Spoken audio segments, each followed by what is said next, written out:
So now let's understand the problem of an KNN, which is most important. We have already seen how a KNN algorithm works. Now let's understand how to solve this problem. So there will be given this database will be given up to here. So I'll just close this. So up to here they have given the weight, they have given the height, and they have given the class. Euclidean distance, you have to calculate that. So only up to so much it will be given. The query point will be given. So that is 57 kg, 150 centimeter. Now you have to predict it belongs to which class. Here we have two classes. One is an underweight, next is a normal. So two classes we have. Now by seeing this database, you have to tell it 57 kg, where you have 57, this is your 57 kg, and this is your 150 centimeter. You have to tell it whether it belongs to a normal class or whether it belongs to an underweight class. Now how we are going to do it? The first point, you have to consider this database, and then you have to consider how many classes you have. You have to start calculating the Euclidean distance. So Euclidean distance, how to calculate? The formula to calculate the Euclidean distance, it is given by this. That is d of xi comma ji summation of square root, that is r equal to 1 to n ar of xi minus ar of xj the whole square. So now the same formula you have to apply here. You have distance 1, it is equal to, I told ar of xi, ar of xj, that is summation, the whole square, correct? So now I have applied the summation here. So here you have a 2 points, 2 query points. Now see here, you have a 2 quantities here. One is a weight and the other is an height. So the query point is 170 centimeter. Understand? So you are going to find the distance from this query point. So query point you have to consider first. That is, you have to consider 170 minus, what is the first data point? First data point of height, it is 167 the whole square, plus what is the second parameter? That is weight. You have 57 minus 51. Your wish, anyway you consider 57 minus 51 or 170 minus 167. So both are going to give you the same thing. So it is a query point minus the data point, the whole square. So that is a formula here. So see here. So this is the formula. That is a query point minus the data point, the whole square. Summation, it is you have a 2 quantities. Suppose you have a 1 more quantity. Again you have to put plus extra 1 more quantity. So now here you have 170, that is a query point, minus 167 data point, plus 57 minus 51 the whole square. So much you will get. Again d2, that is a distance from a query point to the second data point, correct? So it is 170, that is a query point, minus 182 the whole square, plus 57 minus 62 the whole square. We will calculate the distance like this and just write it here. Now you have to find out the nearest neighbor to your query point, correct? So in this Euclidean distance, which is the least distance you have? So you have the least distance is 1.4. Now randomly choose the value. The k value can be 3, 5, 7 like this, correct?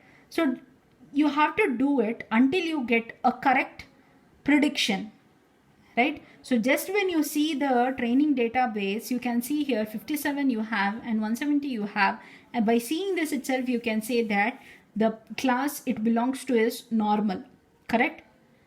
You know that it belongs to a normal. The machine also should predict the same, it has a normal. That's why we say that a hypothesis value should be equal to an actual value, or the prediction value should be equal to an actual value. Now I am going to choose a k value to be equal to 3, means which are the least distances I am going to consider. That is 1.4, 3 and 2. So all of these things, if I consider the 3k value to be 3, so my 3 classification, it is normal. So that's why I predict the class as normal.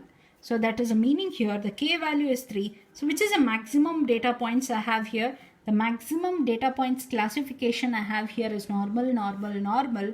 I don't have any underweight here. So that's why I take it here as predict the class is normal. Suppose if I have one underweight, correct? So suppose I have taken 1.432. Ma'am, I'll take the k value to be 4. Take, no problem. So then 4.1 is also a least value. So you have taken the k value to be 4, no problem. So which is a maximum?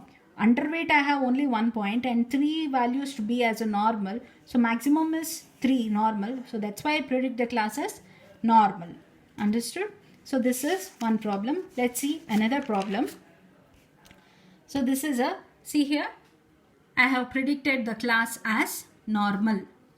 So let's see the second problem.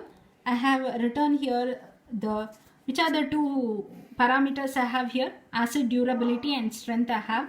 I have the class here, two classes I have, that is bad or good. And what is the test data or the query point I have? I have a acid durability, it is equals to 3, and I have a strength, it is equals to 7. So if I consider acid durability, it is equals to 3, and if I consider the strength to be as a 7, so one I am getting here good and one I am getting here bad, correct? So let's see the calculation of a Euclidean distance. So we have to calculate the Euclidean distance. So we know that Euclidean distance, it is a summation, it is a square root of summation of the difference between the query point and the data point, the whole square of it. So it is 7. So here you have it as 7, correct? So 7 minus 3. So difference you have taken, plus 7 minus 7 you have taken, correct? So anyway you take it, no problem. 3 minus 7 you take, or 7 minus 3. So it is actually to be is 3 minus 7. So 3 minus 7 and 7 minus 7. The same way 3 minus 7 and 7 minus 4. Same way 3 minus 3, 7 minus 4, 3 minus 1, 7 minus 4. So the same calculation is written here. Don't worry. If you get a negative sign also, since it is a square, it will be positive for you. So take the Euclidean distance formula as distance between the query point to a nearest neighbor point. You have got this distances. See here 4, 5, 3, 3.6 you have got it. So start numbering which is the least here. The least here is 3. Next is 3.6. Next is 5. Next is 4. Correct? So now how to choose a k value? So the k value chosen is k equal to 1. So let's number here, put the number here as 4, 3, 1, 2. Put the number here as 4, 3, 1 and 2. The ranking you are going to put here. So when you put the ranking,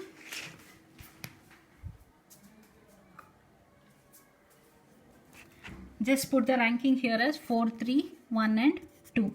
So if I choose the k value as 1. So if I choose the k value as 1, then I am going to classify it as good. So if I choose a k value as 2, then also I am going to classify it as good. So this is my k value. So and I am going to classify it as it belongs to a class good. Now how to choose a k value? So you are going to choose a k value to be within 1 to 5. That is k equal to 1, 2, 3, 4 or 5. So any nearest value, so that says that your prediction equal to an actual value, at that type you have to choose your k value. Okay. See here you can see that the acid durability is 3, it is belonging to good, whereas the strength is 7, that is bad. So if I just see here, that is a misclassification. So that's why when you choose a k value or 1 or 2, then it gives a correct classification of good. So if I choose a k value to be 3, then also it is going to give a good only. So you can't choose a complete k value to be 4 because you are going to consider all the data points. Since you have an equal data points here, that is 2 values to be bad and 2 values to be good. So try to take the k value to be as a 3 or 1 or 2. And if you take a k value to be 3 also, at that time also you are going to classify it as good only. I hope you understood how to choose the k value.